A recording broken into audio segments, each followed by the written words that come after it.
মমতা ব্যানার্জি ও শোভন চ্যাটার্জিকে স্নেহ করেন। এবার এমন কথাই বললেন কুণাল ঘোষ। সম্প্রতি শোভন চ্যাটার্জির বাড়ির অনুষ্ঠানে যান কুণাল ঘোষ, আর তারপর থেকে জল্পনা ছড়ায় যে তাহলে কি আবার তৃণমূলে দেখা যাবে শোভন চ্যাটার্জিকে। জল্পনা তো এও ওঠে যে 21শে জুলাই নাকি তিনি যোগদান করতে পারেন তৃণমূলে। তবে সেই জল্পনা নিয়ে এবার কুণাল বলছেন যে কালকে ফিরবে এটা কবে ঠিক হয়েছিল, আমি কারো দূত হিসেবে যাইনি। শোভন চ্যাটার্জি মমতা ব্যানার্জির ঘরানার একজন নেতা। মমতা ব্যানার্জিকে তিনি নেত্রী এবং দিদি মনে করেন। মমতা ব্যানার্জিও তাকে স্নেহ করেন, কিন্তু তার দলে আসা না আসা এটা তো সম্পূর্ণভাবে মমতা ব্যানার্জির সিদ্ধান্ত। এখানে কথা বলার এখতিয়ার অন্তত আমার নেই। কি বলছেন কুণাল ঘোষ, শোনাবো। কালকে ফিরবে এটা কবে কোথায় ঠিক হয়েছিল? কালকে ফিরবে এটা তো কোনোদিন কোথাও ঠিকও হয়নি। হঠাৎ একটা গুজব শুনলাম মুখ তমুক। আমি বারবার বলেছি আমি গেছি, বেশ কিছুদিন আগে গেছি, তারপর আবার ওই ওনার মানে বৈশাখীর মায়ের পারলৌকিক কাজে গেছি, সর্বশেষ শোভনদার জন্মদিনের আমন্ত্রণে গেছি এবং কারো দূত হিসেবে যাইনি। ব্যক্তিগত সম্পর্ক, ব্যক্তিগত সৌজন্যে গেছি। আমি আবার আগেও বলেছি, আবার বলছি, শোভন চট্টোপাধ্যায় মমতা বন্দ্যোপাধ্যায়ের ঘরানার একজন নেতা। মমতা বন্দ্যোপাধ্যায়কে তিনি নেত্রী এবং দিদি মনে করেন, মমতা বন্দ্যোপাধ্যায় তাকে স্নেহ করেন। কিন্তু দলে টেকনিক্যালি আসা না আসার ব্যাপারটা বা এলেও কবে কি, এটা সম্পূর্ণভাবে মমতা বন্দ্যোপাধ্যায়ের সিদ্ধান্ত। এখানে কোনো কথা বলার এখতিয়ার আমাদের নেই। এদিন কুণাল আরো বলেন যে শুভেন্দুর সঙ্গে আমাদের অবশ্যই মত পার্থক্য রয়েছে। সাংসদ বড় স্প্যানে কাজ করা, এদের থেকে শুভেন্দু অনেকটা এগিয়ে। ওদের উপাদান চচ্চড়ি রাধার উপাকরণ, তা দিয়ে কি আর বিরিয়ানি করা যায়? বিজেপি তো তৃণমূল থেকেই নিয়ে গেল, তাহলে কি কোচিং ক্লাস ঠিক মতো হয়নি? ছাত্রকে মানুষ করতে পারেনি? সুকান্ত হলেন অত্যন্ত ভদ্রলোক, তিনি বলে দেবেন কোনটা কোন গাছ। দিলীপ বাবু অনেক বড় নেতা, মাঝঘাট ঘুরে বেড়ান। শুভেন্দু মেড ইন তৃণমূল, শুভেন্দু কুৎসা করে, ওদের থেকে ও অনেক বড় স্প্যানে কাজ করে। কি বলছেন কুণাল ঘোষ এই নিয়ে, শোনাবো। শুভেন্দু অধিকারীর সঙ্গে আমাদের নিশ্চয়ই মতের পার্থক্য আছে, ও আমাদের সঙ্গে বিশ্বাসঘাতকতা করে গেছে। কিন্তু মমতা বন্দ্যোপাধ্যায়ের নেতৃত্বাধীন তৃণমূল কংগ্রেসে বেড়ে ওঠা, এখানে শাখা সংগঠন সামলানো, সাংসদ মন্ত্রিসভায় থেকে অভিজ্ঞতা, বড় স্প্যানে কাজ করা, ফলে এদের থেকে শুভেন্দু অধিকারী এইসব অভিজ্ঞতার প্রশ্নে অনেকটা এগিয়ে। এখন এই যে ডুবেছে বিজেপিটা, এখন এই দিলীপ বাবু বনাম শুভেন্দু বাবু বনাম সুকান্ত বাবু এইসব সব নানা রকম বিশেষজ্ঞদের মতামত চলছে।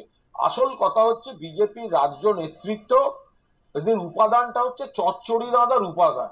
তাই দিয়ে কি কখনো বিরিয়ানি হয়? কিন্তু আবার বললাম, ওনাদের ঘরোয়া শরিকি গন্ডগোল চলছে। যখন কেউ জিতেছেন, যখন কেউ কিছু ভোট পেয়েছেন, তখন কেউ বলেননি আমরা ভোট বুঝি না, আমরা ইয়ে করি, আমরা শুধুমাত্র আমরা ভোট করতে জানি না, হেরে গেছি। এগুলো কেউ কখনো বলেছেন? আচ্ছা, বিজেপি তো তৃণমূলের থেকে অনেককে নিয়ে গেল, তারা নাকি সব ভোট টোট জানতো বলেই তো নিয়ে গেছিল। তাহলে কি কোচিং ক্লাসটা ঠিক মতো হয়নি? 21-21-এর সময় যে তারপরেও আগে পরে তৃণমূলের অনেক জনপ্রতিনিধি, মন্ত্রী, অমুক তমুক চার্টার্ড ফ্লাইটে করে অনেককে যে নিয়ে গেল, তো তারা তো সব ভোট টোট জিতে জিতে আসা। তো তাহলে কি কোচিং ক্লাস ঠিক মতো হয়নি? মানে কি বিজেপিতে কি ভালো মানে ভালো টিচার নেই? বুঝলাম, ভালো পড়ুয়াও নেই বিজেপিতে, যে লোকজন বাইরে থেকে এনেও তারা ছাত্রকে মানুষ করতে পারে না। এগুলো আসলে সব নাচতে না জানলে উঠোন বাঁকা, এগুলো সব নিজেদের এক একজন যারা হেরেছেন তাদের পরাজিতের আর্তনাদের যুক্তি। সুকান্ত মজুমদার হচ্ছেন অত্যন্ত শিক্ষিত,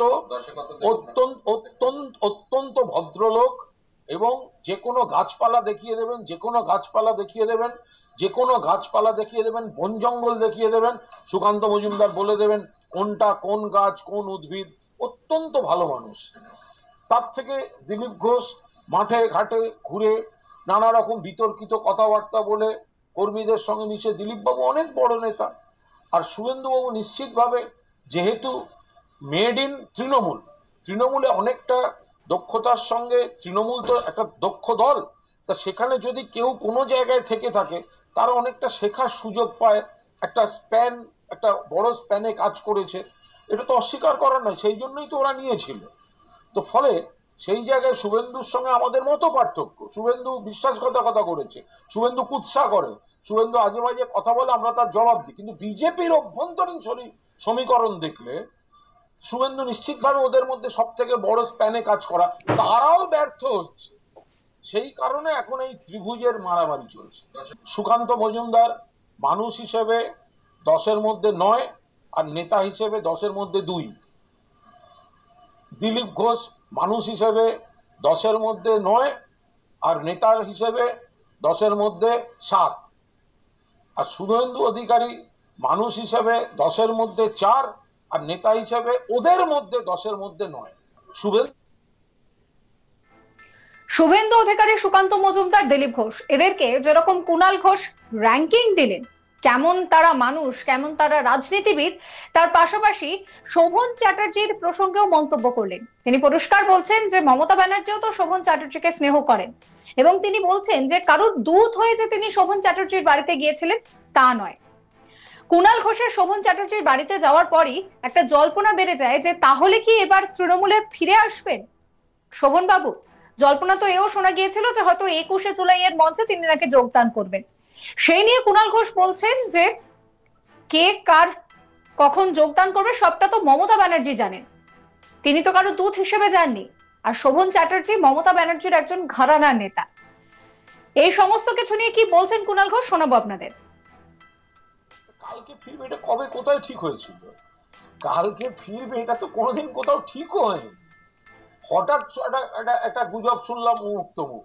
আমি বারবার বলেছি আমি গেছি, বেশ কিছুদিন আগে গেছি, তারপর আবার ওই ওনার মানে বৈশাখীর মায়ের পারলৌকিক কাজে গেছি, সর্বশেষ শোভনদার জন্মদিনের আমন্ত্রণে গেছি, এবং কারো দূত হিসেবে যাইনি। ব্যক্তিগত সম্পর্ক, ব্যক্তিগত সৌজন্যে গেছি। আমি আবার আগেও বলেছি, আবার বলছি, শোভন চট্টোপাধ্যায় মমতা বন্দ্যোপাধ্যায়ের ঘরানার একজন নেতা। মমতা বন্দ্যোপাধ্যায়কে তিনি নেত্রী এবং দিদি মনে করেন, মমতা বন্দ্যোপাধ্যায় তাকে স্নেহ করেন।